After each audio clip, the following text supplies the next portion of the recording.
When the echoes of the Horus Heresy had faded, when the ashes of brother war had blackened the stars, the Imperium was remade, not through peace but through decree. Robaute Guillemon's Codex. Astartes shattered the legions into chapters, but not all who survived the heresy bent knee to that doctrine without protest. One of them was Sigismund, the first captain of the Imperial Fists, the Emperor's champion, and the finest duelist of his age. He did not rage or rebel. He obeyed. But in that obedience, he forged something far more terrible. He did not take a homeworld. He did not raise bastions. Instead, he took his oaths, his armor, and his sword, and set forth into the stars. From the moment he knelt before rogal dorn to accept command of his new chapter, the Black Templars, Sigismund renounced peace. His vow was simple: the war would never end. This was no symbolic pledge. There would be no fortress monastery, no world to call their own, only the black void, burning faith, and endless battlefields. The Black Templars became a fleet-based chapter, a crusading host without borders. Where others defended bastions, the Templars waged holy war. From the moment Sigismund's oath left his lips, the eternal crusade began, and it has never ceased. The first decades of the Eternal Crusade were fire and fury. The scars of the heresy were still fresh, and traitors still lingered in dark corners of the galaxy. Sigismund did not pursue them with strategy or restraint. He pursued them with vengeance. His fleet carved a burning path through the segmentum solar and beyond, striking down warbands of the Word-bearers, the Iron Warriors, the Black Legion, any who had once turned on terror. In the Valrak cluster, Sigismund led an assault on a corrupted forge world where dark mechanicum constructs still toiled to resurrect the war machines of Horus. The Templars did not negotiate, did not ask. They simply descended, chanting litanies of wrath, and cleansed the world in a storm of bolter fire and flame. The forge was silenced. The heretics atomized. It was not conquest. It was purge, and the crusade did not end there. Every world where Sigismund's fleet passed, imperial or otherwise, was tested. Loyalty was demanded. Faith in the emperor was expected. Tithe shortfalls were met not with reprimand, but with sword point. In the Drakon marches, 3 worlds declared themselves independent of the High Lords of Terror. Within a single solar month, the Black Templars descended, exterminated every ruling noble, and instated imperial rule through force of arms. The message was clear. The Emperor's will is law. His will is war. There were no half measures. On the shrine world of Tarsadon, when whispers of forbidden texts and heretical cults spread among the lower hives, Sigismund did not wait for ecclesiarchal clearance. He led an assault on the ruling synod, judged their failings, and burned the cathedral that had harbored the rot. The surviving clergy were forced to kneel in the ash and swear loyalty anew, or die where they stood. And when his brothers questioned the path they walked, Sigismund gave them no comfort. "This is no crusade for territory," he told them. "We do not build empires. We do not govern. We cleanse. We destroy. We judge. Our war is not a campaign, it is a calling." This was how the Black Templars defined themselves, not as defenders of the Imperium, but as the Emperor's avenging blade. Faith was not something to speak of. It was something to prove in blood. It was during this time that the traditions of the chapter solidified. Chaplains became the soul of each crusade fleet, guiding the brothers in their oaths and purity. Each warrior swore personal vows before battle, pledges of hatred and loyalty that bound them body and soul to their task. The Emperor's champion, once a title held only by Sigismund, became an office bestowed by divine vision. Before major campaigns, a chaplain would fast and pray until the Emperor gave him a sign. One battle brother would be chosen. He would don the black sword and the armor of faith. He would seek out the enemy's mightiest and destroy them in holy single combat. And still the fleets pressed outward. In less than a century, the Black Templars had become not a chapter, but a legend. Entire sectors whispered of their coming. Some worlds lit beacon fires in reverence. Others fled into hiding, knowing that where the Templars landed, judgment would follow. In the Gulan reaches, Sigismund purged 13 inhabited worlds in a single campaign, exterminating a human confederacy that had consorted with alien advisors. When asked by an inquisitor why no survivors had been spared, Sigismund's response was cold and final. A sin shared is a sin born. None shall be left to whisper it again. By the time the first century of the Eternal Crusade came to a close, the Black Templars had fought more battles than most chapters do in a millennium. They had no records of victory parades, no monuments. Their heroes were honored only in the oaths of the next generation. Their dead were burned aboard their ships, their names carved into armor plating. And yet the fire never dimmed. New neophytes were inducted not on peaceful worlds, but aboard the moving battle fleets, trained in the art of war, taught to hate the alien and the witch, baptized in the blood of the unclean. Each was given a blade, a bolt pistol, and a purpose: to serve in the crusade without end. And always, always, the question was asked, when will it end? When will the Black Templars lay down their arms? Sigismund gave the answer on the fields of Telendor, when a planetary governor begged for mercy before execution. He looked into the man's eyes, raised his blade, and said, "When the stars are clean, when the Emperor walks again, when Terra needs no watchmen and the warp is silent, then we shall rest. Until then, no peace, no respite, no retreat." With that, the Eternal Crusade became more than strategy. It became scripture, it became curse, it became truth. And so the Black Templars sailed on, into the stars, into darkness, into war. They did not wait to be summoned, they did not ask permission, they simply came. And where they came, the war began anew. When the stars turned red with fire and the void hummed with prophecy, a voice whispered through the dark, one that had not been heard in 10,000 years. It was faint, fragmented, a broken Vox signal choked in static, distorted by warp interference and distance. But to those who heard it, there was no mistaking the name spoken, no mistaking the tone of command. It said, "This is Dorn. To any sons of my blood still loyal, gather." It was impossible. Rogal Dorn was gone, lost to the Imperium in the brutal aftermath of the Iron Cage. Not even bones remained, only a gauntlet, a legend, and the silence of centuries. And yet the Black Templars received the transmission. Aboard the Eternal Crusader, drifting between campaigns in the Segmentum Tempestus, the signal was intercepted by one of their ancient cogitator relays. At first, it was dismissed. Vox ghosts were common in the warp-laced void.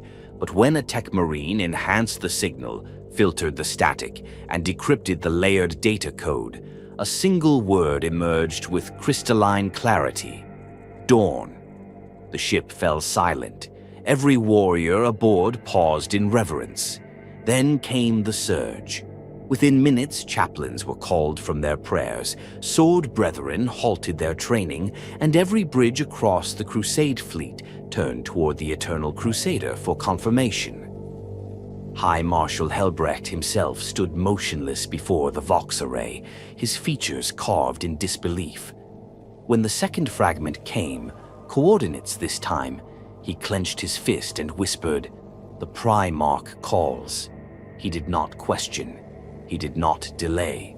He gave the only order a Templar could. All ships, set course. The fleet turned like a pack of hunting beasts. Warp drives screamed. Prayers were chanted over the Geller fields, and with a roar of starfire, the Black Templars vanished into the Immaterium, bound for a dead system near the galactic rim, an abandoned, frozen husk known as Necrosia. What they found there was not a trap, nor was it a tomb. It was a miracle. The world was black, sunless, its orbit long broken. Once, perhaps, it had teemed with life. There were ruins beneath the ice, flickers of civilization long extinguished. But now it was deathly still, until the signal grew strong. Beneath the crust of Necrosia's largest polar continent, buried in a glacier that had swallowed mountains, lay a structure not made by Xenos hands, nor by Imperial industry. It was Dornish, its design unmistakable. Hexagonal arches, gold-wrought ironwork, spires like blades aimed toward the stars, a vault, a message. The Black Templars made planetfall. In the howling wind and bitter cold, they advanced in silence. Reclusiarch Grimaldus led the vanguard, his Crozius blazing with furnace light in the storm. The Emperor's champion, Orden, walked beside him, black blade in hand, drawn before any enemy had been seen. They carved their way through ice and ruin until they reached the structure's heart. There, sealed in stasis, was the source, not a corpse, not a relic. A man, armor scorched, face gaunt, but unmistakable. The face of rogal Dorn. What followed was not disbelief. It was fire. In the moment the stasis field dissolved and Dorn fell forward into Grimaldus's arms, the Reclusiarch dropped to his knees. Templars fell around him like towers collapsing in a storm. Chaplains wept. Even Helbrecht, kneeling on the threshold, bowed his head not in grief, but in awe. He had returned. "I never died," Dorn said, voice like broken stone. "I waited, watched, bled beneath the ice while the Imperium lost its soul. There was no welcome prepared for a Primarch's resurrection, no grand ceremony, no triumphal march. There was only the cold and the oath. The same oath Sigismund had sworn. Dorn did not ask for ships. He did not demand armies. He said only, 'Take me home.' But for the Black Templars, that was the call to arms. Within hours, astropathic messages were sent, encrypted, urgent, bearing the seal of the High Marshal and the genetic codes of the Primarch. The Sons of Dorn across the stars heard it. The Crimson Fists in Rin's world, still rebuilding from invasion. The Imperial Fists manning the void fastness of the Phalanx. The Excoriators, the Fists Exemplar, the Iron Champions, even obscure and near-extinct successor chapters like the Subjugators and the Hammers of Dorn, all received the signal. And they came, not in force but in fragments, not as a legion but as a brotherhood. Each brought a single ship, a relic, a veteran bearer of their chapter's truth. They did not know what they would find. When they arrived and saw the Eternal Crusader in orbit, when they saw the Black Templar fleet arrayed around a frozen world, they feared the worst. Then they descended. What met them on Necrosia was not a trap, nor a lie. It was Dorn, not reborn as Guilliman had been, not wrapped in new science or custodian ceremony. He was as he had been, scarred, missing a hand, pale with the death sleep of stasis, but alive. His sons knelt before him in the ice, not as supplicants but as kin. The reunion was wordless. Dorn, for his part, walked among them like a ghost, reclaiming his house. He paused before each chapter master, looked them in the eye. He saw the pain in the Crimson Fists, the burden of duty in the Excoriators, the stubborn pride in the Fists Exemplar. When he stood before Helbrecht, he stopped. "You kept the oath," he said. Helbrecht said nothing. He only nodded. Later, in the makeshift chapel raised beneath Necrosia's midnight sky, Dorn stood before the assembled sons of his bloodline and spoke not of prophecy or vengeance. He spoke of failure. "I built the walls," he said, "but I did not guard the soul of mankind. The Imperium has become a graveyard. We've mistaken survival for victory." And then his voice turned cold. "I return not to lead parades. I return to finish the war." There was no dissent. Each chapter pledged ships. Each gave warriors. The Eternal Crusade swelled not just with Black Templars, but with Sons of Dorn in every hue of heraldry. It was not a legion, no, never again. But it was something greater than a chapter. It was purpose. Dorn had not returned to reclaim a throne. He had returned to reclaim the fire. And in that moment, beneath the dead stars of Necrosia, a new crusade was born, not just eternal now, primordial, and the galaxy would feel it burn. There are wars, and then there are catastrophes, events so vast in scale, so harrowing in their fury, that even the Adeptus Astartes, the Emperor's Angels of Death, whisper their names with grim reverence. The War of the Beast was one such catastrophe. It began in the latter half of 32M, when silence fell over Segmentum Solar. Whole worlds stopped responding. Astropathic signals were swallowed mid-transmission. Naval patrols vanished without distress calls. No warp storms, no interference, just absence. When the Imperium finally dared to look, what they found was worse than annihilation. The orcs had returned. But these were no brawling mobs, no scattered greenskin raiders. They were organized, coordinated, intelligent. They were a war machine. Worlds were being swallowed in weeks, system defenses crushed as if made of paper. At the heart of the storm, a single, terrible truth emerged. A new war boss had risen. A Xenos god king whose name was spoken with awe by the orcs and terror by the Imperium. The Beast. And he was building an empire of iron and blood that eclipsed anything the galaxy had seen since the Great Crusade. In the face of this onslaught, the Imperium staggered. The High Lords faltered. The Imperial Fists, the Sons of Dorn, paragons of defense and defiance, answered the call first. They deployed en masse, launching an aggressive campaign to stem the tide before it could reach Terra. They did not return. It was the first and only time in history that the entire Imperial Fists chapter was lost. Their gene line, however, was not. From the darkness came a spark, one of fury, not despair. The Black Templars, who had long crusaded far from Terra's reach, received the news at the edge of Segmentum Pacificus. A coded astropathic burst. Only 2 words survived translation. Fists gone. High Marshal Bohemond gathered his commanders in the Chamber of Oaths aboard the Eternal Crusader. He stood in silence for a full hour before speaking. "Our fathers are ash, but our duty is not done." The Black Templars turned their fleet towards Segmentum Solar, and they came to war. The first contact occurred above the ruined world of Hybrax.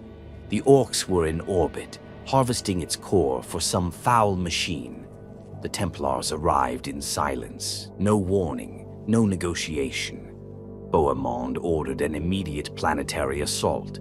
Thunderhawks screamed into the stratosphere like falling angels. Drop pods punched into the crust of the world. Bolter fire lit the dark like thunderbolts. The orcs did not expect such fury. They were slaughtered. But that was only a fraction of the beast's might. As the crusade pushed deeper, the truth became undeniable. This was not a war, as the Imperium had known them. This was conquest. The orcs had built voidcraft on a scale unseen before. Kill cruisers the size of cities, asteroid fortresses clad in adamantium, planetary cannons that could shatter moons. And at their heart was unity. For the first time in history, the orcs were united under one ruler, and he wanted nothing less than Terra itself. The Black Templars did not flinch. On the world of Pertinax, Bohemond led a spearhead of 500 Templars against a fortress moon shaped like a crude orc skull. They tore through waves of greenskins, detonated the reactors with melta charges, and escaped as the moon cracked open in a firestorm. They fought on Ulanor, where the beast himself had risen, fought in the ruins of the same world where Horus had once brought glory. It did not matter. Every orc they killed, 10 more rose in its place. The Imperium was losing. And then something rare happened. Unity. The successor chapters of Dorn gathered, not to mourn, to stand. The Fists Exemplar, the Crimson Fists, the Excoriators, the Iron Champions, even the wandering Death Spectres and obscure Hammers of Dorn answered the call. It was not a legion reborn, but it was a wall. They called it the Last Wall Protocol. High Marshal Bohemond stood with the chapter masters of his brothers in arms. Together they formed a command unlike anything seen since the days of the heresy, a brotherhood forged in blood, and at its center the Black Templars. They fought not for glory, not for honor. They fought because their gene-father was gone, and someone had to bear the shield. In orbit above Ardamantua, the last wall descended upon the Orc fleet like a storm of blades. Void battles raged across burning skies. Templar strike cruisers rammed kill cruisers head-on, detonating fusion cores in acts of suicidal devotion. Boarding actions were constant, bolter shells, power swords, the screech of orc beasts howling in the dark. And in every breach, Black Templars, silent, unrelenting, covered in the blood of their enemies and the ichor of brothers fallen. But still the beast endured. When they finally faced him, when the last wall struck at his core world, they found not one war boss, but 6 clones, mirrors of the beast's mind and warcraft, each controlling vast swathes of the Orc Empire. It took the death of heroes to slay them. One by one, the sons of Dorn gave their lives. Bohemond fell upon the third, cleaved in half by a war claw the size of a bane blade. He died with his sword buried in the Orc's throat. It was not in vain. Each war boss fell, each fortress broken. The final blow was struck by the newly appointed Imperial Fists chapter master, Courland, who had survived the death of his chapter and rallied the Astartes in defiance. And when it was over, when the last Orc tower fell, the Imperium was broken, bleeding, but alive. The War of the Beast had cost more lives than a dozen Black Crusades. It had shattered chapters, collapsed sectors, and forever altered the balance of power. But the Black Templars emerged from it as something more, not just a crusading force.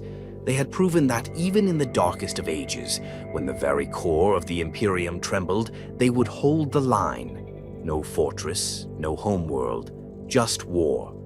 And from that war a vow renewed. Never shall we rest, never shall the Xenos breathe while we draw breath. This galaxy belongs to the Emperor. We will not stop until it remembers. The Eternal Crusade did not pause. They did not look back. They simply turned their fleet to the stars, where another enemy waited. The flames did not come from beyond the stars. They came from within. In the 36th millennium, the Imperium, vast, proud, eternal, began to rot. Not from the claws of Xenos or the blades of traitor Astartes, but from its own bloated, diseased heart. The High Lords bickered in their ivory spires. The Administratum choked on its own red tape. The Ecclesiarchy grew fat on tithes and terror. The Adeptus Ministorum, once a voice for the Emperor's divine will, became a cage of gold and fire. And into this vacuum of strength and clarity stepped one man, a name that would come to be whispered with fear throughout the galaxy. Goge Vandire. A man of ambition without limit, power without accountability, faith without soul. Vandir rose through the ranks of the Administratum, like a knife through soft flesh. By the time he claimed the titles of Master of the Administratum and Ecclesiarch simultaneously, the Imperium was already trembling. He did not rule, he dictated. 1,000 worlds burned in his name. Planets that resisted his decrees were subjected to planetary purges. Dissenters were silenced by orbital bombardment. Faith became fanaticism. Worship became a weapon. Vandire's reign of blood had begun, and even Terra, the cradle of mankind, the heart of the Imperium, was drowning in fire. For the Black Templars, this was sacrilege made manifest. They had crusaded across the stars for thousands of years, purging heretics, burning the unclean, laying waste to Xenos and blasphemers alike, but always under one truth, that the Emperor alone is worthy of worship. But on Terra, beneath the shadow of the Imperial Palace, the words, "Vandire is the voice of the Emperor," were etched in stone. The Black Templars were not on Terra when the first fires were lit. They were crusading in the Cyclopean Drift, driving back a war of feral orcs from a corridor of trading routes long lost to Imperial control. But the reports filtered in, faint at first, fragmented. Then came the undeniable, an astropathic broadcast from the shrine world of Euphrates Grief, intercepted by a Templar chaplain during a cleansing ritual, showed an entire convent of Sisters of the Order of the Shrouded Rose massacred by Vandire's Fraterus Templar for refusing to proclaim his divinity. It was not war, it was not politics, it was heresy, the Templars answered. High Marshal Sigismund, a veteran of 7 crusades and a zealous believer in the purity of the Emperor's light, recalled all crusading fleets within 6 sectors. One by one, warships turned, crusade fortresses were emptied, chaplains gave final litanies, neophytes were inducted ahead of schedule. Vows were taken that boiled blood and turned fire to steel. The target was not a distant alien stronghold, it was Terra. The Templars came not in secret. They declared their intent openly. Our blades do not rise against the Emperor. They rise against the lie. What followed became known in hushed tones as the Terran Crusade, an act of righteous defiance that skirted the edge of outright rebellion. But to the Black Templars there was no rebellion in following the Emperor's truth. They were not alone. Other chapters answered the call. The Imperial Fists, long shamed by their silence as Vandire's tyranny deepened, pledged their support. The Firehawks sent 3 companies. The Soul Drinkers, always unpredictable, deployed a strike force without even waiting for orders. From the Forge world of Mars, elements of the Adeptus Mechanicus began sabotaging Vandire's supply lines. And deep within the ecclesiarchy itself, whispers began to spread among the Adepta Sororitas.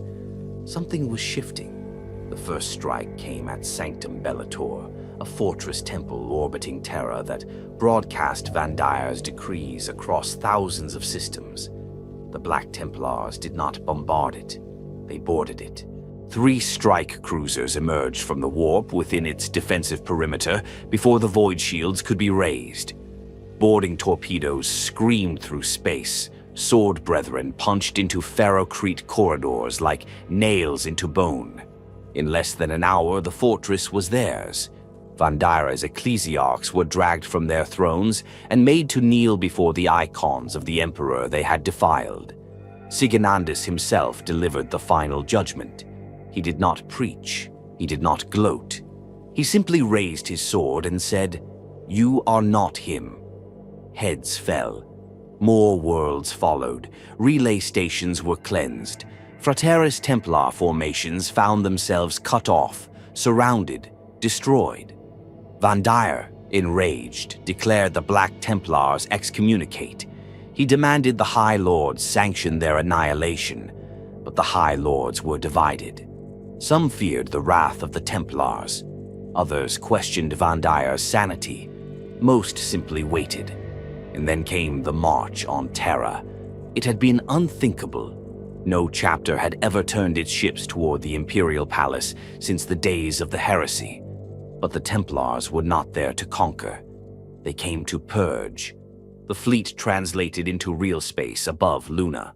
The Eternal Crusader led the charge, flanked by 6 battle barges and dozens of strike vessels.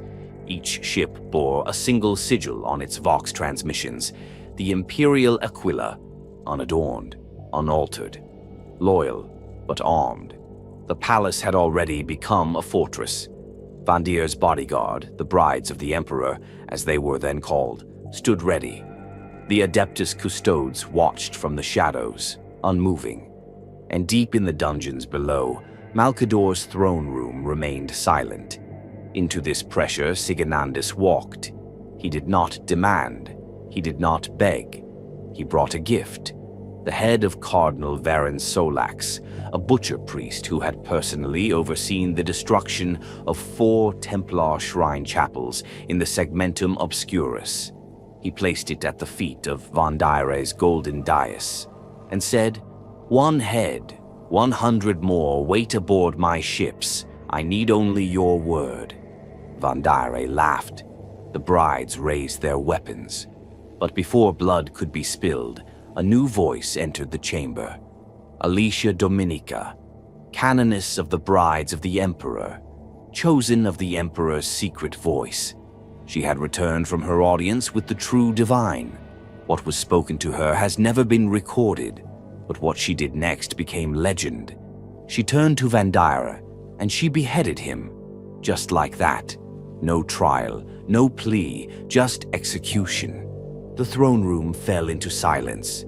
Vandir's body slumped forward, his blood stained the marble, and Dominica, white as ash, turned to the Templars and spoke the words that would echo in their hearts for generations. "He has seen the Emperor, and he is displeased." The reign of blood ended that day, but for the Black Templars it was not a victory. It was a lesson. Heresy does not always wear horns or speak in tongues. Sometimes it wears robes. Sometimes it prays beside you. Sometimes it rules terror. High Marshal Sigismund left the palace in silence. His fleet departed within the hour. No monuments were raised. No glories were claimed. They simply returned to the stars, their oaths renewed, their swords still thirsty. Because if such madness could take root on Terra, then the rest of the galaxy must burn clean. It was not the fires of chaos that awaited them, not the blood-soaked rituals of heretics, nor the gibbering madness of Xenos. This time, the enemy was humanity itself, not corrupted, not possessed, just proud, and proud men can build very tall walls. The Gerulus system had been forgotten by the Imperium for almost 3,000 years. In the age of the Great Crusade, it had welcomed the imperial truth. It had paid its tithes, raised regiments, chanted the name of the Emperor in cathedral vaults. But time changed all things. When warp storms cut Gerulus off from the wider galaxy, it did not fall into heresy. It fell into arrogance. Without the oversight of Terra, its rulers declared themselves custodians of the Emperor's will. A secular theocracy rose, blending rigid doctrine with cold bureaucracy. They built cathedrals not to worship, but to rule, armies not to serve, but to enforce. And over centuries of isolation, Gerulus Prime transformed from a compliant world into a fortress of iron-boned pride. So when the Imperium returned to re-establish contact in M39, they were not welcomed. They were warned. "We serve the Emperor in our own way," the planetary governor had said. "Your presence is not required." The emissaries, an astropath, a canoness, and 2 guardsmen, were found crucified on the gates of Hive Belovar 3 days later. No mutants, no cults, just defiance. It was enough. The Adeptus Ministorum called for exterminatus. The Administratum hesitated. The Ordo Hereticus began an inquiry. The Black Templars simply answered. High Marshal Ludoldus had led the Eternal Crusade for over a century by that time. His hair had long gone to silver, his skin as pale as ash, but his zeal burned hotter than plasma. He had cleansed forge witches on Foros, broken Eldar war hosts in the Ghost Belt, even stood in silence before the bones of Sigismund in reverent prayer. And now he stood upon the bridge of the Eternal Crusader, staring at the image of a defiant governor, and spoke 3 words: "Begin the siege." The Jarla's crusade had begun. There were no parades, no declarations, only drop pods, thousands of them. The Templars descended like falling meteors, their hulls glowing with re-entry fire, slamming into the crust of Jarla's prime with bone-shattering impact. Thunderhawks roared overhead, unloading squads of sword brethren and neophytes like a divine spear plunging into the earth. Hive Belivar was the first target. Its walls were monstrous, 10 kilometers wide, layered with void shield generators, defense batteries, and anti-orbital weaponry. Its architects claimed the design had been inspired by rogal Dorn himself, built generations before the heresy, updated and reinforced ever since. For the Black Templars, that was a provocation greater than any heresy. You do not wear the armor of a Primarch unless you are prepared to bleed like one. The first assault began on the 5th day after arrival. Marshal Corvain led 4 Crusade companies in a direct strike against the Western Bulwark. The defenders, well-armed, well-trained human soldiers, fought with discipline and grim conviction. They held back wave after wave of assault troops. Macro-cannon fire blanketed the horizon. Heavy bolter nests and plasma turrets turned entire squads into molten ruin. The Templars did not break. They escalated. Siege became obsession. Ludoldus ordered Crusade forges to operate day and night, churning out breacher shields and macro bombers. Tech Marines scoured the battlefield for weaknesses, sketching siege plans in sacred oils. Chaplains preached hourly to the warriors, reciting the Oath of Ash, a litany sworn in Sigismund's name, vowing to tear down false fortresses stone by stone. And when conventional means failed, the Templars innovated. At the Forge Chapel of St. Bastian's Hollow, Tech Marine Simagus presented a new war machine.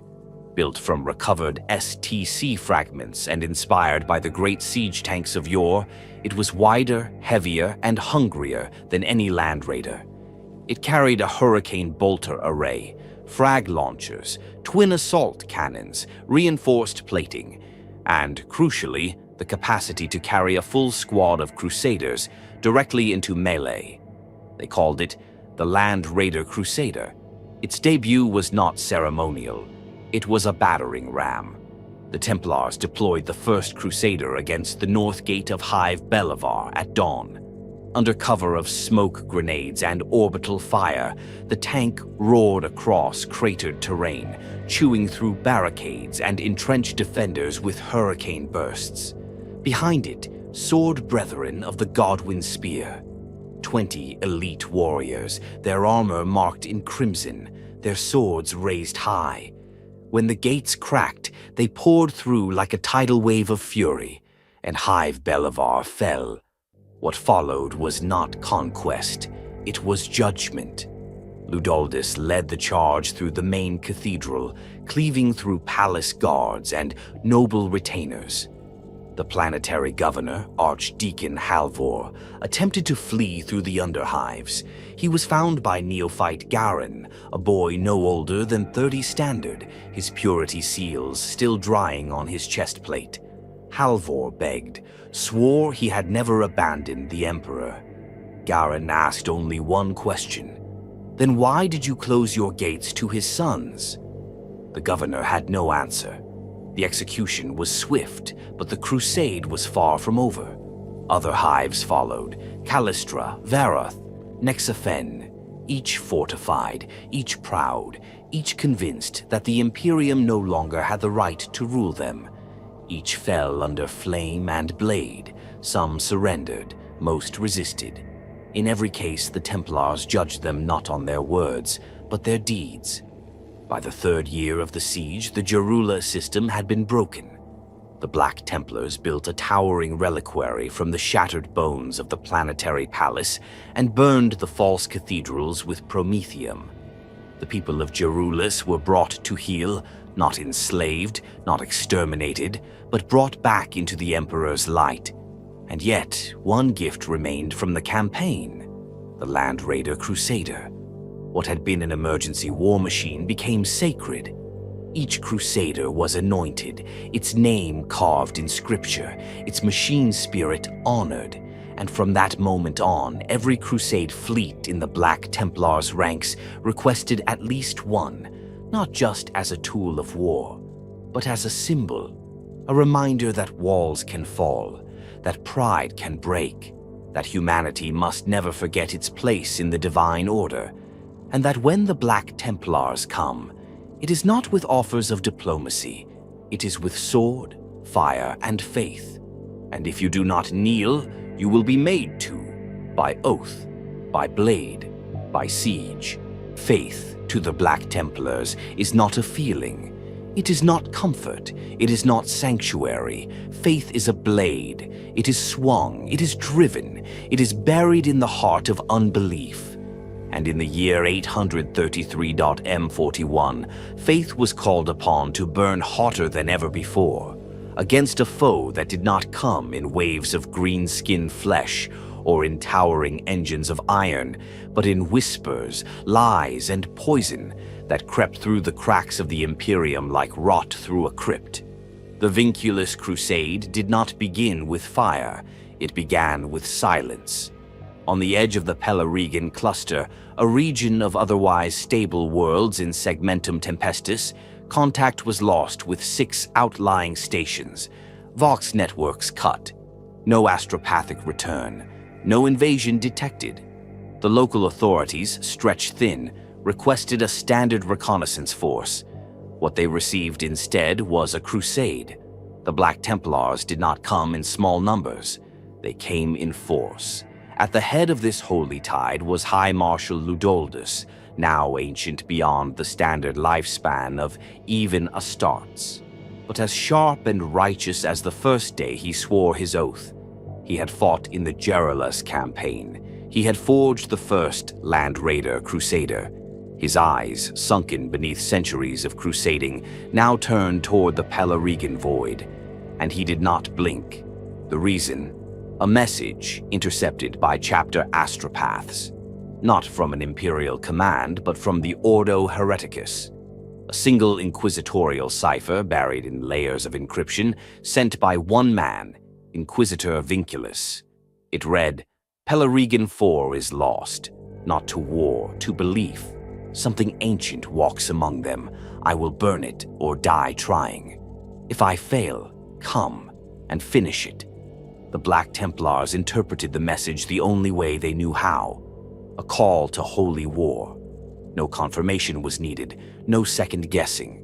The Emperor's enemies had made a nest among his people, and that nest would be torn apart with bolter, flame, and blade. The Vinculus Crusade began. 8 strike cruisers, 2 battle barges, over 400 battle brothers.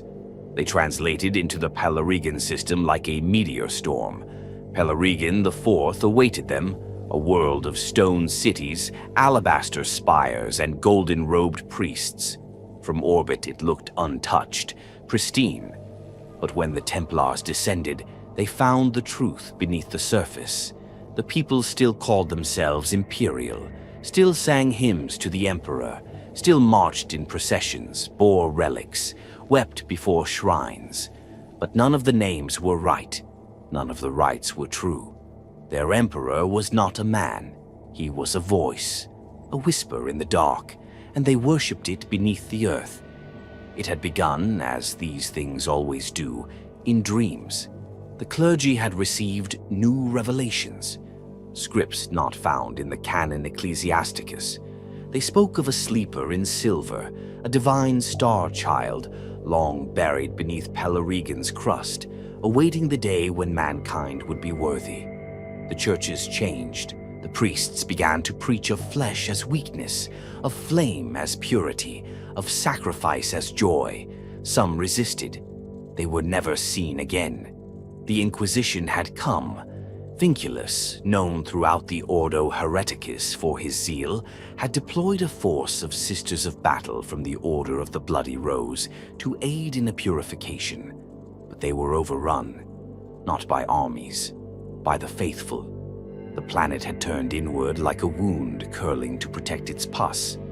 By the time Ludoldus walked the stone steps of the Grand Basilica of the Red Dawn, its stained glass windows depicted not saints, but creatures, things with eyes too many, wings of bone, and mouths singing eternal praises to the radiant one below. The Black Templars opened fire without warning. The purge was apocalyptic. The cult, if it had ever truly been a cult, fought back not just with heretical fury, but with terrifying coordination. Entire districts erupted into riots. Planetary defense forces, long corrupted, unleashed plasma fire into the streets. And then the sorcery began. Temples bled, statues wept fire. Hymnals, when read aloud, bent the minds of the weak. A Templar sergeant of Squad Ignarian tore out his own eyes after hearing a choir of children sing the Canticle of the Returning Flame. Ludoldus responded with flame. He did not retreat. He did not second-guess. He deployed every veteran at his disposal. The Order of the Bloody Rose, their numbers shattered, rallied around a new canoness, Jasmine of the Ash Vow, who joined Ludoldus in a combined strike against the Cathedral of Living Echoes, the heart of the heresy. It was here that they found Vinculus, or what remained of him. He was alive, but wrong. His voice no longer echoed with the steel of the Inquisition. It was soft, dreamy. He thanked Ludoldus for coming. He said the Radiant One had been waiting for them.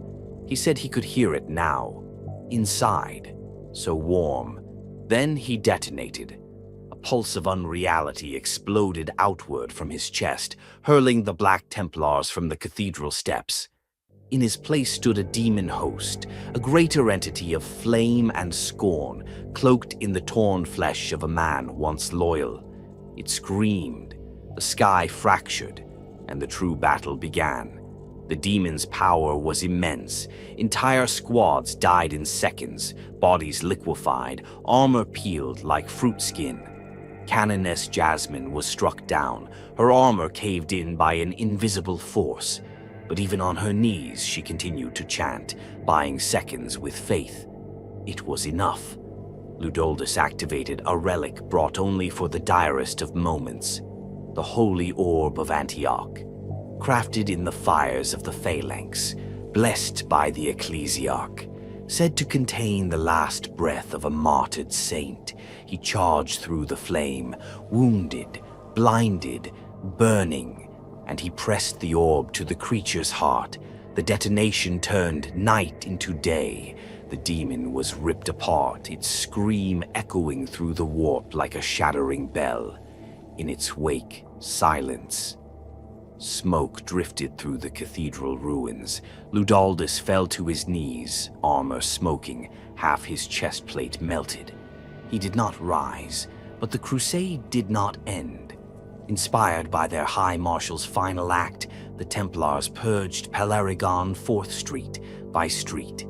No building was spared, no citizen left untested, no doctrine left unburned. When it was done, the planet was ash, its spires broken, its books burned, its temples buried, and the Black Templars left behind a single monument, a black sword driven into the cracked stone of the old cathedral's plaza. No name, no plaque, just one inscription carved in High Gothic. He did not blink.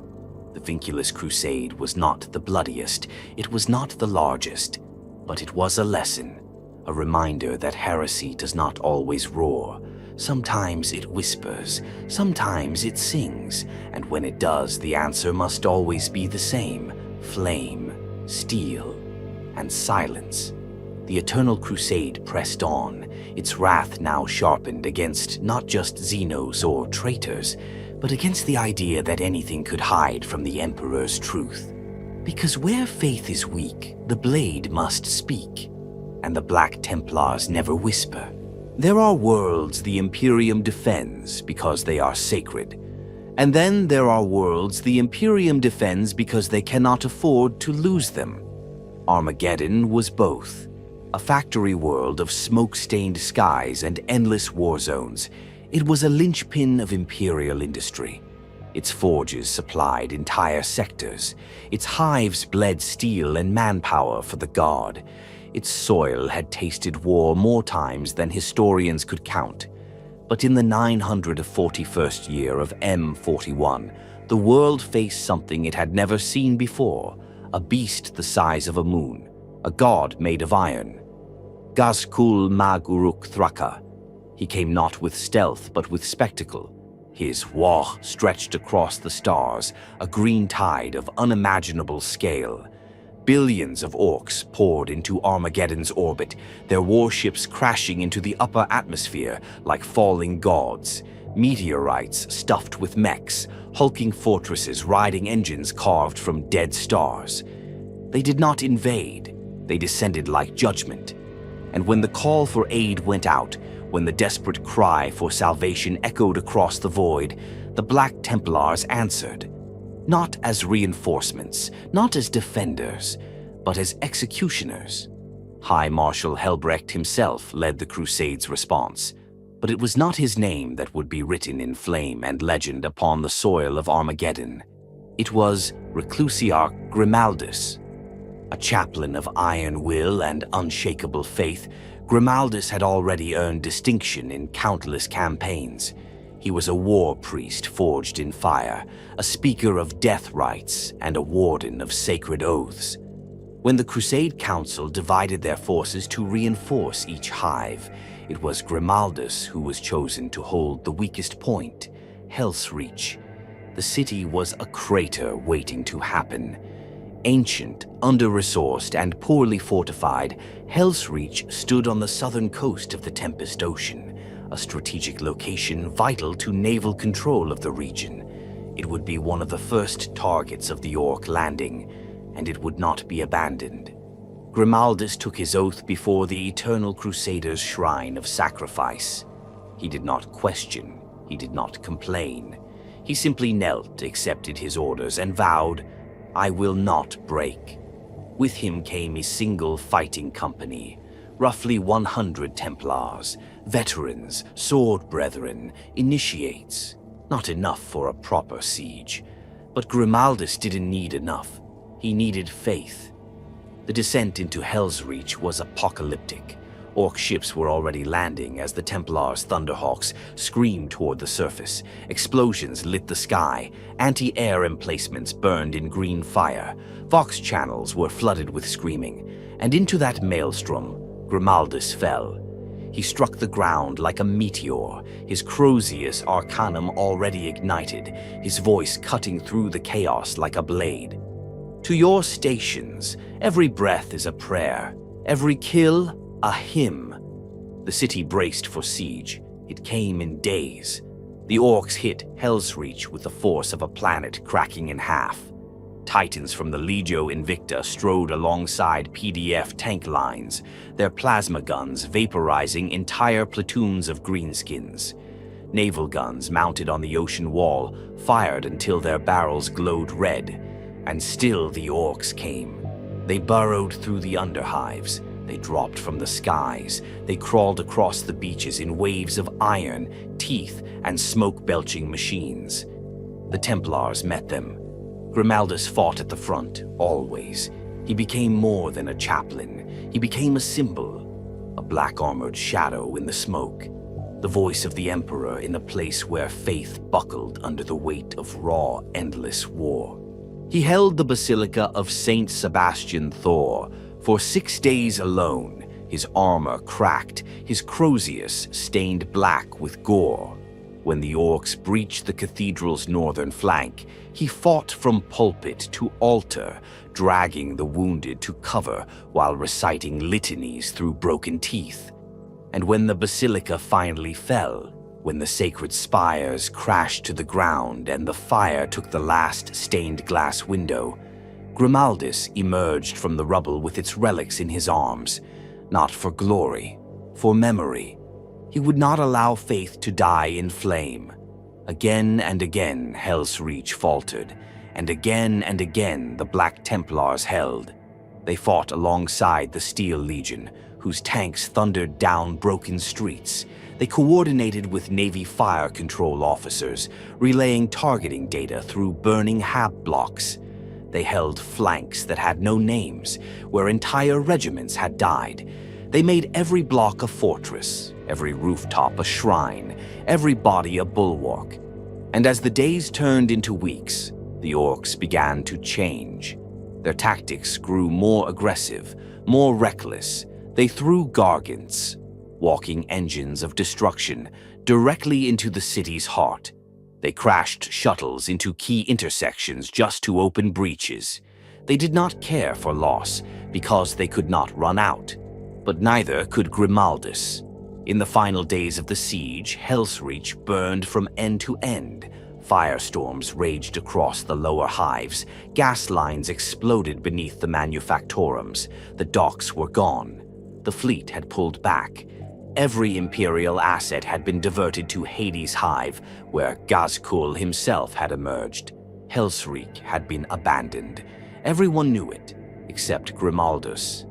The last message Helbrecht received from his chaplain was a grim declaration: "We are the Wall, and walls do not run." In the final assault, Grimaldus and the remnants of his company held the Temple of the Emperor Ascendant. It had no military value, no tactical position, just stone steps and holy statues carved centuries ago. They held it because it mattered, because it was ours. The orcs came in a flood, thousands. They tore through the last barricades. They trampled the wounded. They pulled down icons and spit on sacred ground. And still, the Templars fought.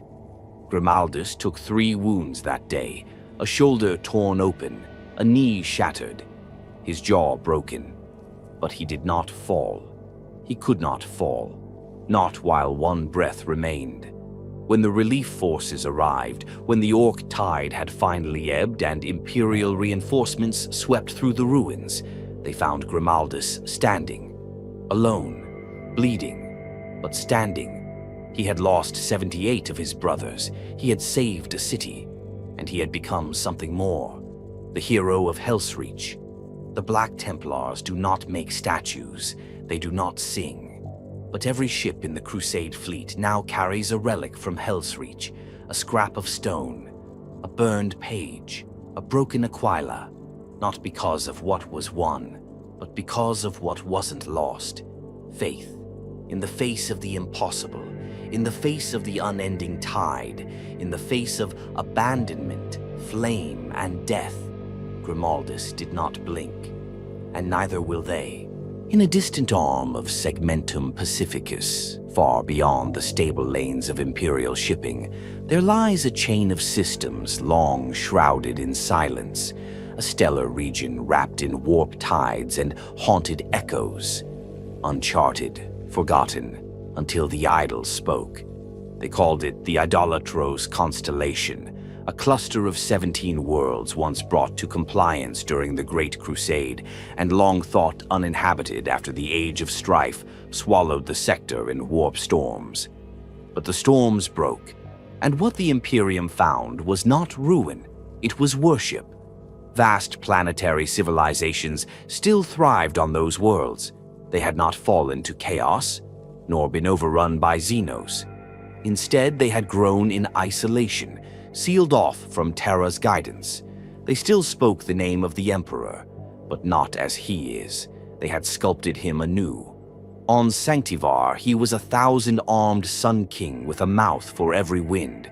On Zarax Ultima, he was depicted as a devouring flame that demanded sacrifice.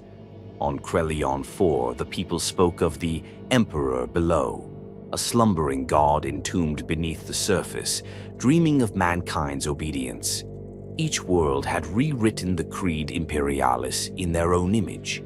Each one bowed before a different face, but claimed imperial heritage as its blood right. When the ecclesiarchy petitioned the Segmentum Command for a fleet to investigate and reintegrate these worlds, the response was bureaucratic, measured, weak.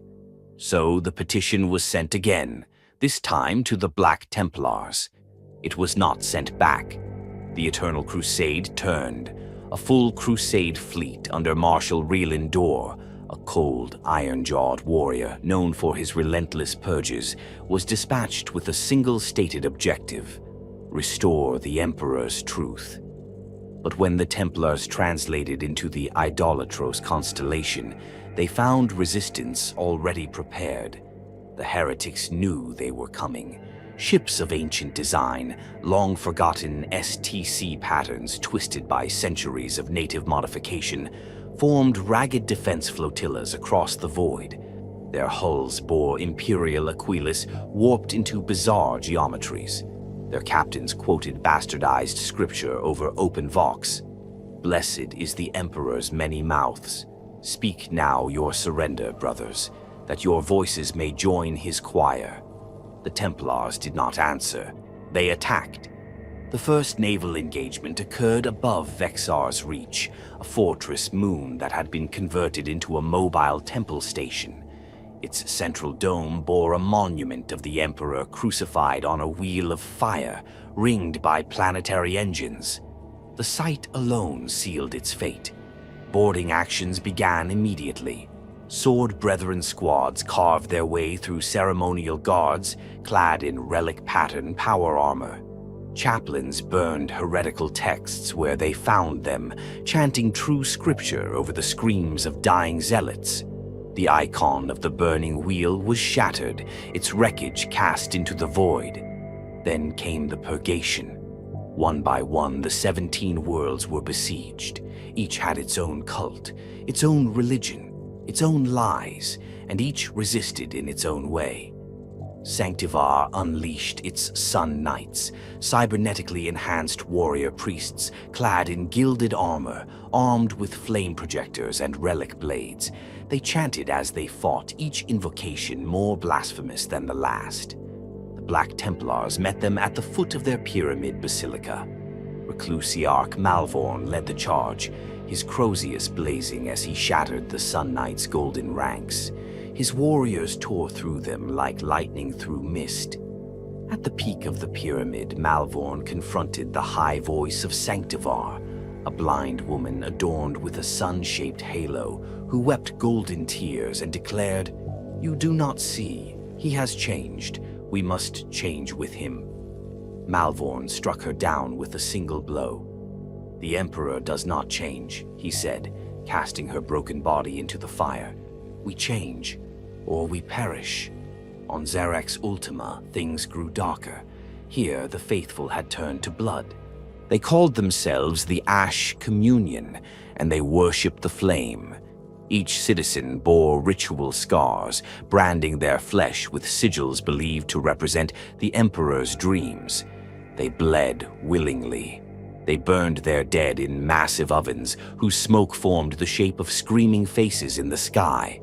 Templar scouts reported entire cities erupting in fire as they approached, self-immolation offered as sacrifice to stave off vengeance. It did not work. The Black Templars landed directly within the ash fields of Ossuary Prime, where bones paved the roads and flame towers reached skyward like fingers of despair. Every step taken stirred the remains of generations of ritual death. The Ash Communion sent its most holy champions to meet them, 12 flame lords, each encased in inferno armor, wielding chain flails alight with Promethean fire. They burned like stars. They spoke in harmonized litany. And still the Templars did not waver. Marshal Dor ordered his forces forward without hesitation. Power armor caught fire, ceramite blistered, flames filled lungs. But the Templars did not fall back. They advanced through the inferno. When it was over, nothing remained but embers and the bones of the innocent, sanctified anew by the blood of the damned.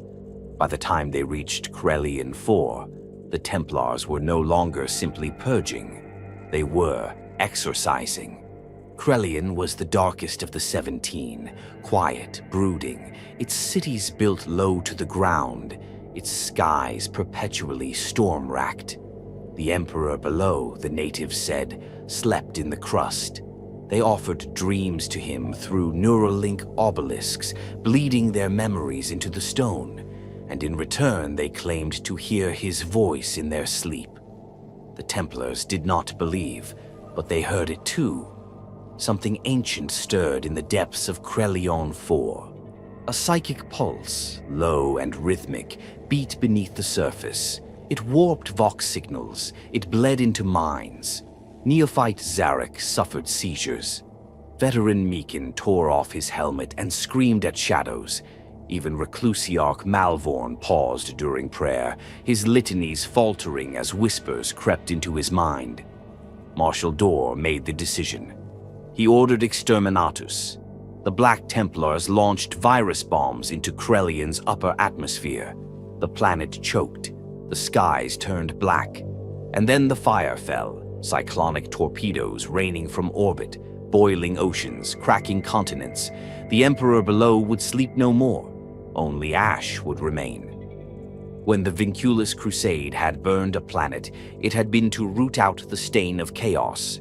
When Hell's Reach had stood, it had been to prove that faith could endure the storm. But Idolatros was a different war.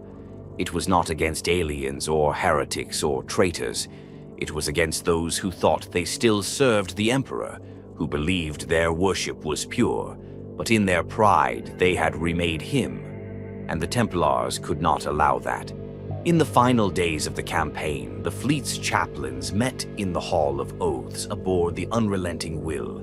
There, beneath the statues of Sigismund and Dorn, they recited the Litany of Purity for 17 hours, one for each world. Marshal Dor said only this: "There is no emperor but the Emperor, not in shadow, not in flame, not in dream. Those who forget this, we remind." The fleet turned once more. No laurels awaited them, no songs, only silence and the stars. But behind them, in the dead system of Idolatros, the fires of false gods still burned, and died. Some enemies fight with bolters and blades, others with heresy and blasphemy. But in the cold black of space, beyond even the boundaries of imperial record, the Black Templars would face something more insidious: oblivion. It began with a flicker. A single astropathic scream, garbled and half-devoured by the warp, intercepted aboard the ironclad Benediction, a strike cruiser in transit through the ardent nebula. What could be recovered was only partial, fragmentary thoughts and bursts of psychic agony. But one word stood out: silence. The signal originated from the Sable Reaches, a largely unexplored expanse in the far galactic east, nestled between the Ghost Stars and the Halo Scar. A region long shunned for its frequent warp disturbances and peculiar readings. Empty systems, lightless voids, solar anomalies that behaved like wounds rather than celestial phenomena. The Adeptus Mechanicus had sealed off the region 3 centuries prior after an exploratory fleet failed to return. Since then, the Sable Reaches had been declared null space, forbidden. But the Black Templars do not recognize forbidden things, only enemies. It was Marshal Almeric, a brutal, pale-eyed veteran known for his cold efficiency, who brought the matter before the Crusade Council. He had served in the Vinculus Crusade, survived the burning of Idolatros, and earned a reputation as a tactician who did not flinch in the face of the unknown. He requested 3 companies: no chaplain, no librarian. When asked why, he answered, "If the stars are silent, then let our blades be louder." Thus began the Void Covenant Crusade. 3 strike cruisers, 1 battle barge, and 24 escort ships entered the Sable Reaches under blackout protocol. their Geller fields reinforced, their astropaths silenced. No messages left the fleet once translation began. They were never heard from again, at least not in the way the Imperium understood hearing. 2 years passed, then one ship returned. The voice of conviction emerged from the warp at the edge of the Velcrid expanse. Running silent, no Vox transmissions, no visible crew activity. A salvage team from the Adeptus Mechanicus approached cautiously. They found no life signs, no atmosphere, no bodies. But every surface aboard was carved with scripture, etched into the steel in what appeared to be fingernail markings, repeated endlessly. It watches. We cannot see. It remembers. We must forget. No explanation. No report. The ship was scuttled and destroyed by order of Segmentum Command. But the Black Templars had already received the message. The voice of conviction had carried a relic, the blade of Saint Kelmore, a consecrated sword issued only to Marshal Almeric. Its presence on the ship was a warning, not of defeat, but of survival. Helbrecht, High Marshal of the chapter, ordered a full investigation. 4 chaplains, 2 sword brethren formations, and a command detachment under Castellan Vorik were assigned to a new task force to follow the original Crusade's route. They found a graveyard. In the dark heart of the Sable Reaches, they discovered 7 derelict ships, Black Templar vessels, all intact, all dead. No power signatures, no signs of battle, no hull breaches, just vessels adrift in perfect condition. Inside, they found the remains, Templars frozen in place, mid-step, mid-swing, some even mid-prayer. All desiccated, their skin like glass, their expressions peaceful. Each one bore a single mark on their chest plate, a black triangle etched where the Aquila once rested. It was not of chaos. It was not of Xenos origin. It was something else. In one of the ships, the Gallant Reproach, they found Almeric, seated upon his command throne, alive. His body was still, his armor inactive, his sword laid across his knees. But his eyes followed them, even without breath, without pulse. He watched, and in his lap rested a tome, not standard issue, not imperial in origin, bound in iron, edgeless pages, inscribed with a single phrase on every one: "This is not your war. Turn back." The Templars did not. They gathered the remains of their fallen brothers. They consecrated the ships with holy oils. They burned incense, recited every known catechism, and returned with all relics to the Eternal Crusader. But still, something followed, something unseen. In the weeks that followed, battle brothers aboard the recovery fleet began suffering dreams, visions of impossible stars, of geometries that hurt to remember, of voices reciting scripture backwards. One neophyte was found with his head split open from the inside. His brain burst, eyes wide in horror, mouth filled with ash. A tech marine began to chant in binary to an engine that wasn't there. A chaplain was found standing in the middle of a storage bay, muttering, "They are not demons. They do not hate. They do not care. That is why we cannot win." Helbrecht ordered a full quarantine. Then silence. No further reports were filed, no declarations made. But those who serve the Black Templars closely, those few among the Administratum or Ordo Malleus who've seen restricted archives, speak of the Codicium Nullis, a secret section of the chapter's librarium, not guarded by dreadnoughts or locks, but by absence. It contains no books, only blank pages, each one catalogued, each one sealed, each one retrieved from a world or ship tied to the Void Covenant. None are allowed to read them, not because they are forbidden, but because they are empty, too empty. And those who try, they don't die, they forget who they are, where they are, why they are. They forget the Emperor. And that is a heresy worse than any chaos incursion. The Black Templars do not speak of the Void Covenant in war councils. No memorials exist, no names are carved in steel. But every Crusade fleet now includes one ship with no name on its hull, no records, no oaths. Its only marking, a single black triangle, painted beneath the aquila. Its captain is never named, its crew never disembark, and its task is singular, to watch for what watches. And should the stars flicker again, should the silence whisper, they will answer. Not with fire, not with wrath, but with the only thing more terrifying than either, conviction.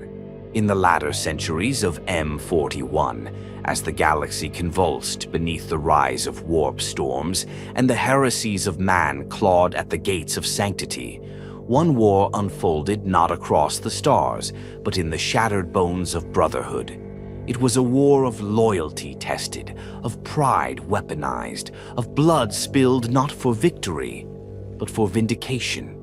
It came to be known as the Crimson Wars, a brutal, protracted conflict that would scar not only worlds, but the unbroken legacy of the Sons of Dorn.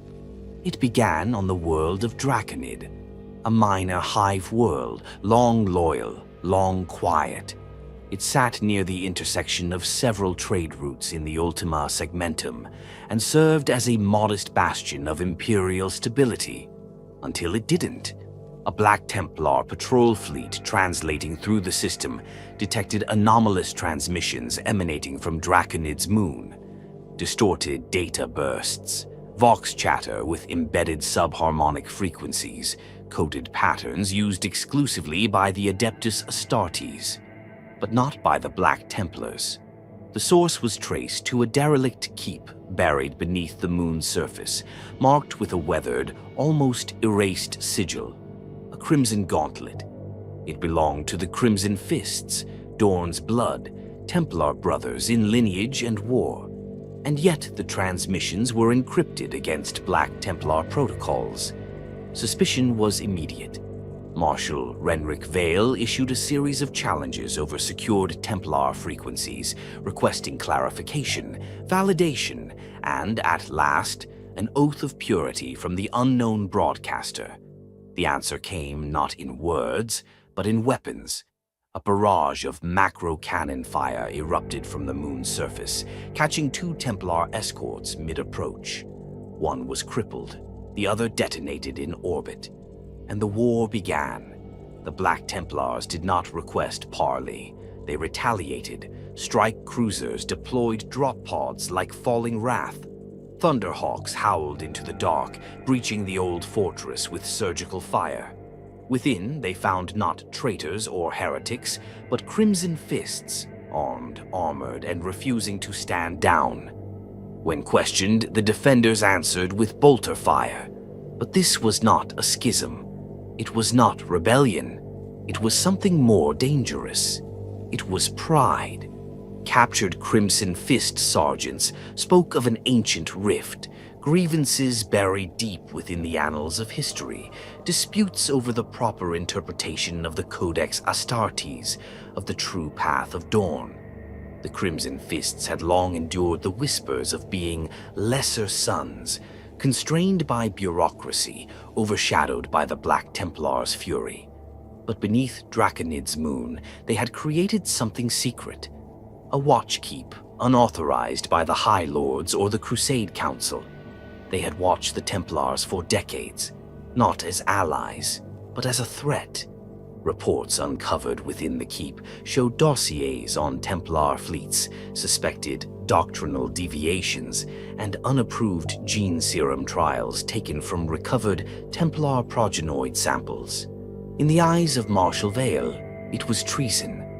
No matter the Brotherhood, the keep was purged, but it did not end there. For the first time in recorded memory, two successor chapters of Dorn turned upon each other, not in exercises, not in diplomacy, but in full open war. The Crimson Fists struck back. Their chapter master, Alaric Vaughn, issued a declaration across Segmentum Ultima.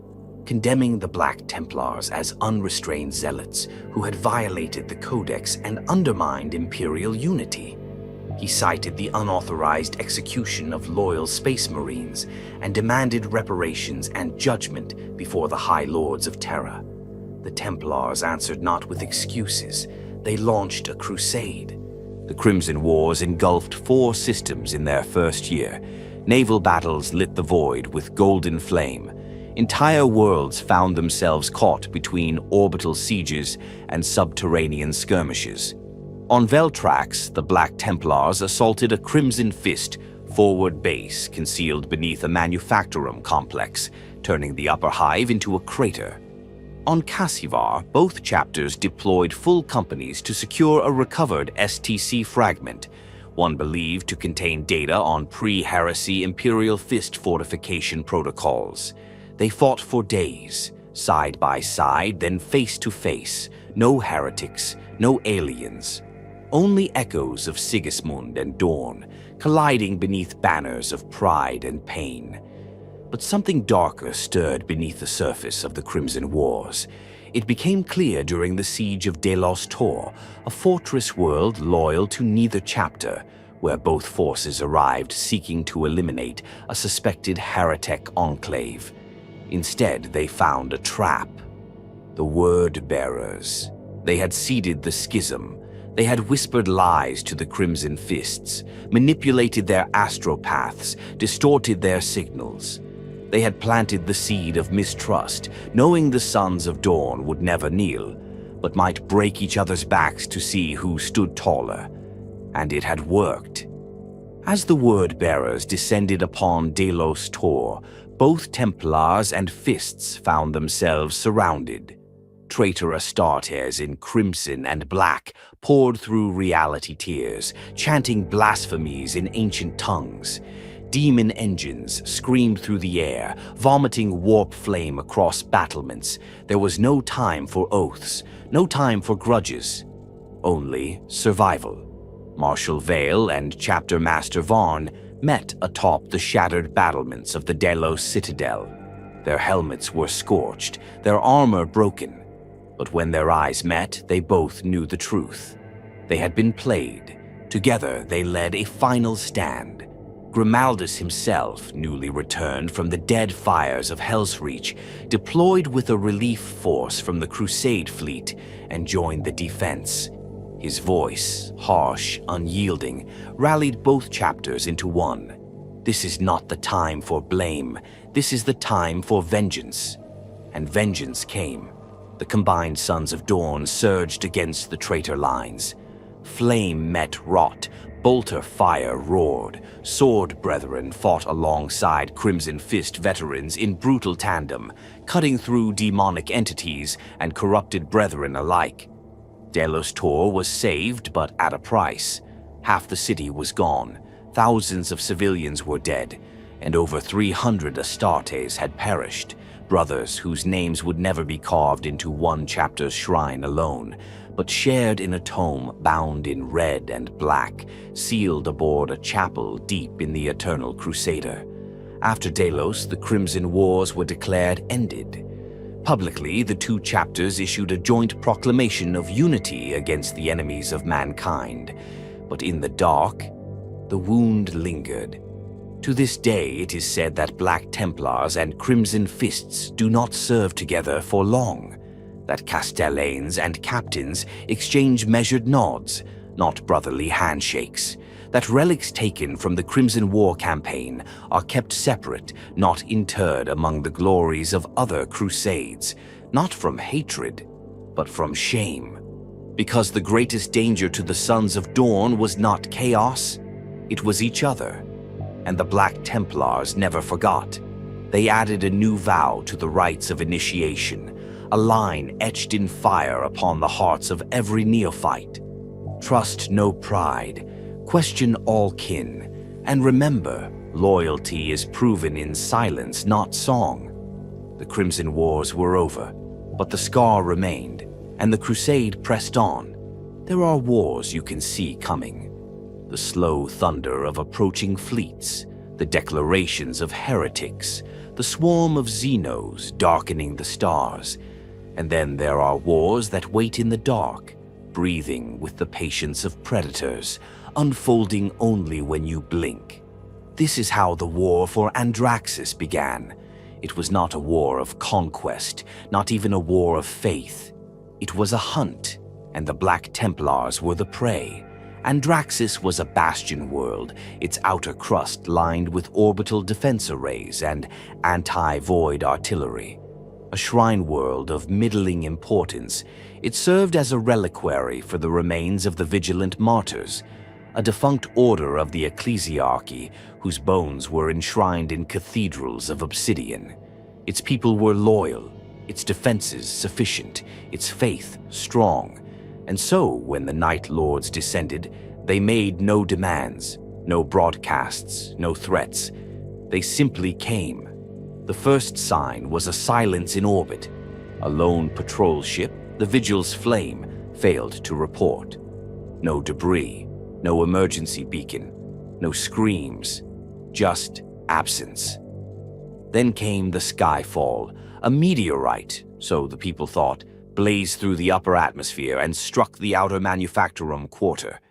It broke nothing, killed no one, but within hours the factory workers began to vanish, one, by the hundreds.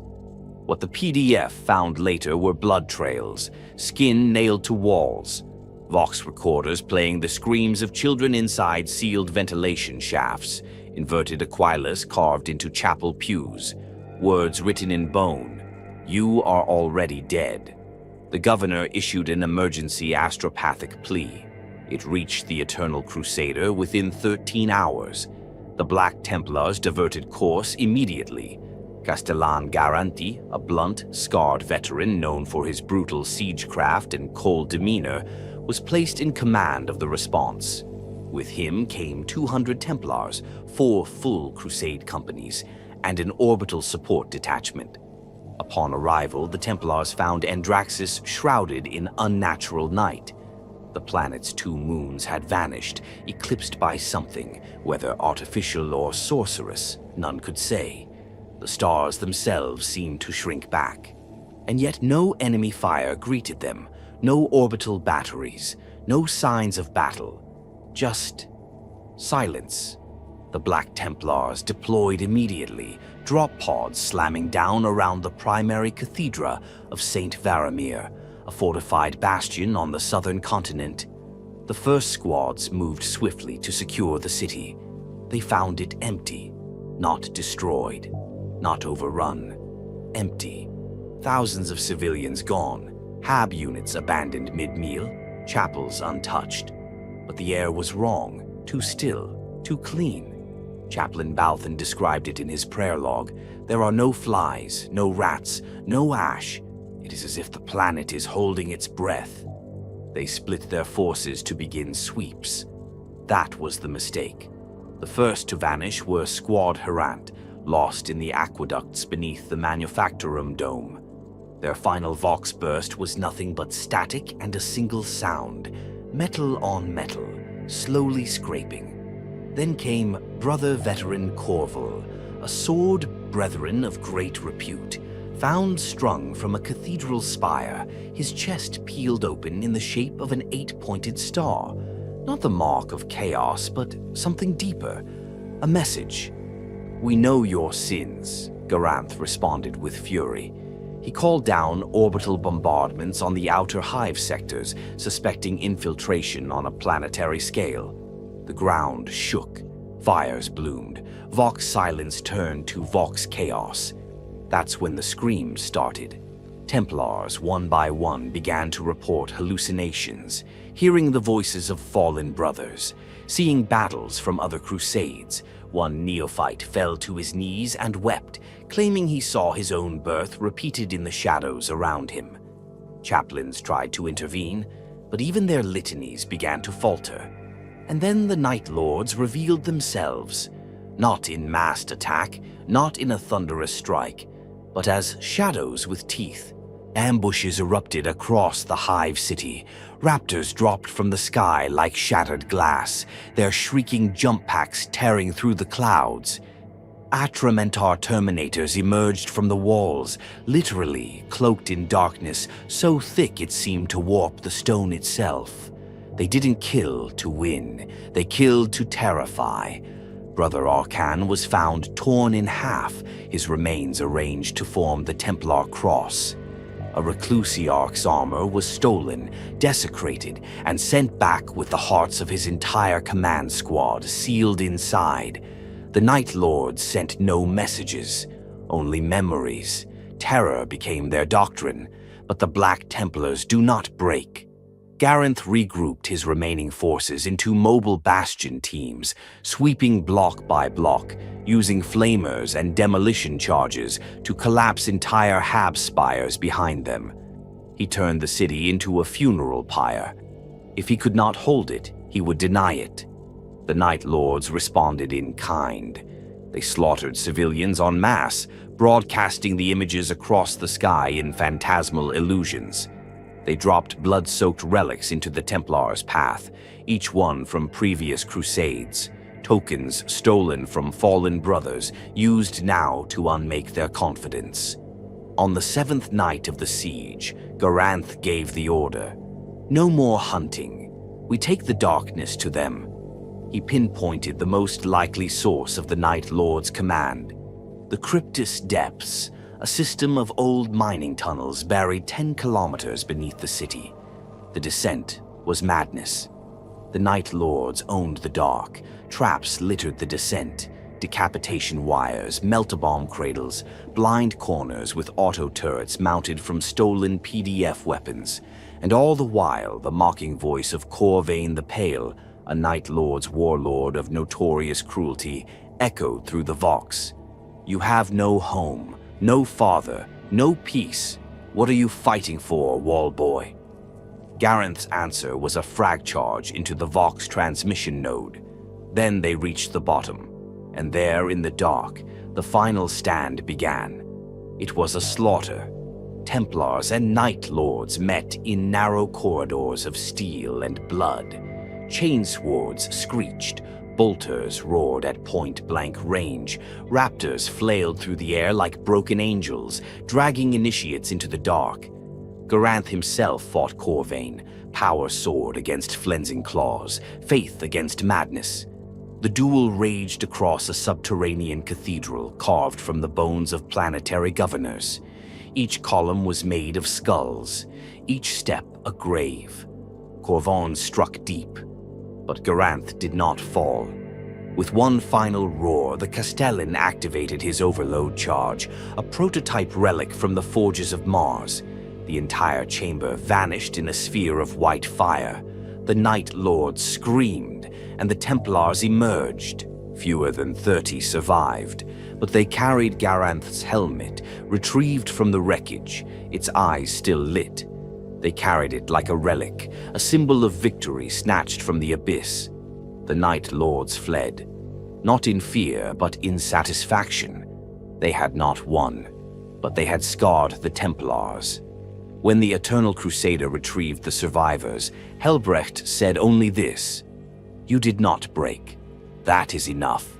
And yet even now the name Andraxus is spoken with dread in Crusade halls, not because of defeat, but because of what it revealed.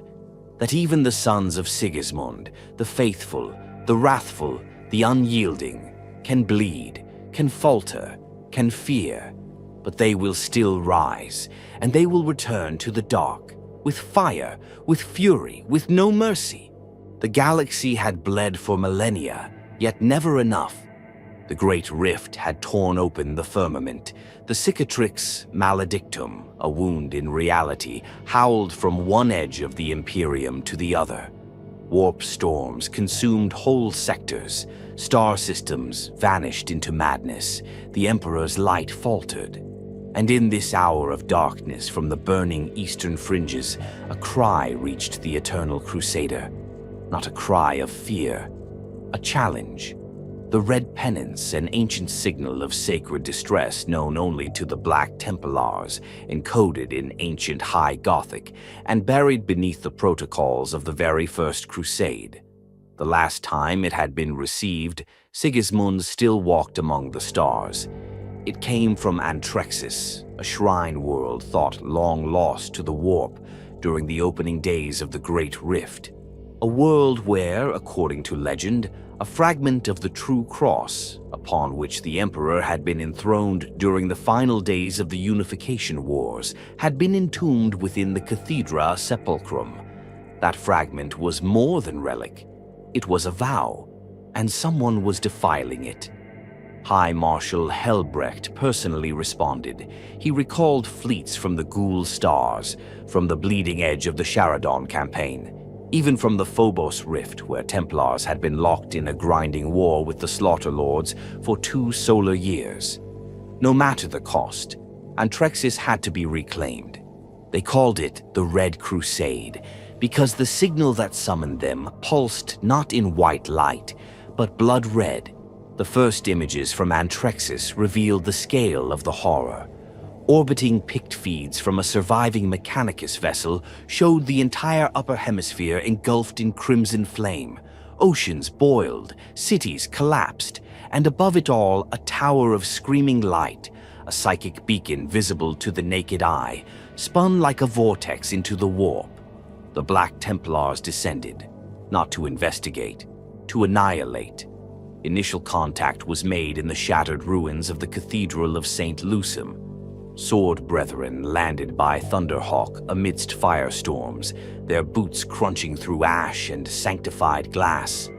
What they found defied belief. World Eaters, the 12th Legion, reborn in butchered flesh and chained hatred, but not as they had been. They were not charging in waves, not frothing berserkers screaming down corridors. They were chanting, organized, worshipping. At the heart of the ruined cathedrals, the World Eaters had crucified their own fallen upon imperial relics. They painted scriptures in blood, but they used imperial words, doctrines, sermons. They had not come merely to destroy Antrexis. They had come to rewrite it, to take the sacred and claim it in the name of their god, Khorne. They were led by a monster known only in corrupted inquisitorial records as the Chained Cardinal, a former ecclesiarch turned traitor during the Age of Apostasy, who had disappeared centuries ago into the Eye of Terror. He had returned, wearing the remains of his old vestments, now soaked in gore. His Crozius replaced by a chain axe fused with a bell of madness. Wherever he walked, the faithful fell to their knees, seized by seizures, dreams of burning skies, and the urge to scream his name. He did not preach death. He preached blood as faith. The Templars engaged at once. The Battle of Sepulchrum Gate was an act of holy fury. Grimaldus himself led the charge, wielding the mace of the Ashen Choir, calling out oaths with every swing. He did not wait for orbital bombardment. He did not establish staging zones. He walked through fire. The Red Butchers came for him, mutilated dreadnoughts still howling with vox-distorted litanies of hate. One shattered the wall beside Grimaldus, grabbing him with a claw forged from murdered priests' bones. Grimaldus answered by detonating a melta charge beneath the beast's ribcage. The wall collapsed. But the chaplain stood. Inside the sepulchrum itself, the Templars found the true cross fragment, still intact, buried beneath a mountain of corpses. It pulsed with faint golden light, but it was being fed upon. Warp beasts circled above it, drinking its psychic resonance. Demon hosts of Khorne roared sermons at the bleeding altar, attempting to overwrite its legacy. Helbrecht himself landed on the 15th day of the campaign, bringing with him the Crusade standard of Sigismund, unfurled only in the most sacred of wars. He did not speak when he arrived. He simply planted the banner in the ash and drew his blade. The final assault was nothing less than apocalyptic. 300 Templars against 8,000 frenzied cultists and 2 full warbands of World Eaters. It didn't matter. Templars do not count odds. They only count the oaths broken. Helbrecht led the charge into the heart of the Cardinal's cathedral keep, flanked by sword brethren of the Argent Vow.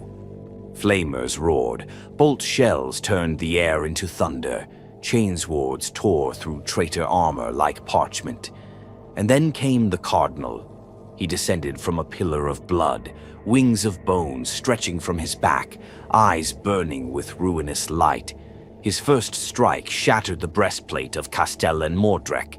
His second obliterated 3 neophytes in a single swing. But Helbrecht did not yield. The 2 titans clashed atop the altar of the True Cross, their weapons crashing with the weight of faith and fury. The Cardinal screamed verses of hatred. Helbrecht answered with silence and a blade through the throat. With a final cry, the Cardinal burst into flame, his essence devoured by the very god he had sought to serve. The altar cracked, the blood evaporated, and the light of the Emperor returned to Antrexis. The Red Crusade was over, but not without cost. 194 Templars dead, the Sepulchrum destroyed. The True Cross fragment, gone, consumed in the psychic backlash of the final clash. Yet none mourned, because victory was never measured in relics, only in vows kept. The Black Templars erected a single tower from the ruins, using the broken bones of the enemy as mortar.